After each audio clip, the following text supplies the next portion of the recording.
જય સનાતન, જય હિન્દ, જય ભારત। તો મિત્રો જુઓ કેવો ઘોર કળિયુગ આવી ગયો છે। ધર્મના નામે મોટા મોટા વ્યાસપીઠ ઉપરથી ભોળા ભક્તોને શાસ્ત્રો અને વેદ વિરુદ્ધ સંસ્કૃતિ શીખવીને સનાતન ધર્મનો નાશ કરવામાં આવી રહ્યો છે। ધર્મના નામે શા માટે અધર્મ ફેલાવી રહ્યા છે? આની પાછળ શું હોઈ શકે છે? શું વેવાઈ અને જમાઈને ખુશ કરવા માટે આવું કરી રહ્યા છે?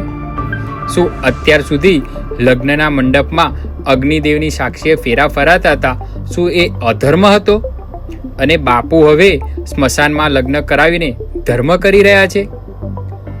તો ક્યાં ગયા હતા અત્યાર સુધી બધા ભારત દેશના મોટા મોટા ઋષિમુનિ અને વિદ્વાનો? તો જુઓ આ રિપોર્ટ। સ્મશાનની ચિતામાં હોય છે દ્રવ્યાદ નામની અગ્નિ। યોજક અગ્નિ કરે છે જોડવાનું કાર્ય, ત્યારે દ્રવ્યાદ અગ્નિ કરે છે સમાપ્ત કરવાનું કાર્ય। સ્મશાનમાં હોય છે નકારાત્મક ઉર્જા, સ્મશાનના વાતાવરણમાં પ્રસરાયેલું હોય છે દુઃખ।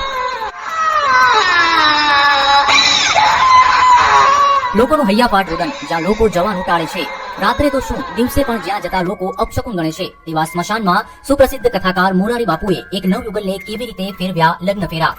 આ બનાવ છે ભાવનગર જિલ્લામાં આવેલા મહુવાના તલગાજરડા ગામનો।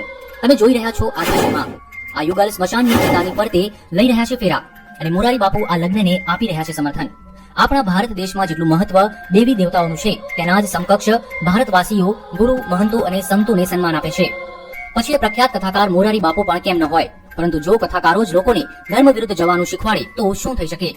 સંત હોય કે મહંત, સાચા માર્ગે લઈ જાય તે સાચો કથાકાર। મોરારી બાપુના એક પ્રવચનથી પ્રેરાઈને આ યુવાને હટ પકડી સ્મશાનમાં લગ્ન કરવાની, પરંતુ યુવાનની આ ઈચ્છાને સમર્થન આપવાની ઓથોરિટી મોરારી બાપુને કોણે આપી?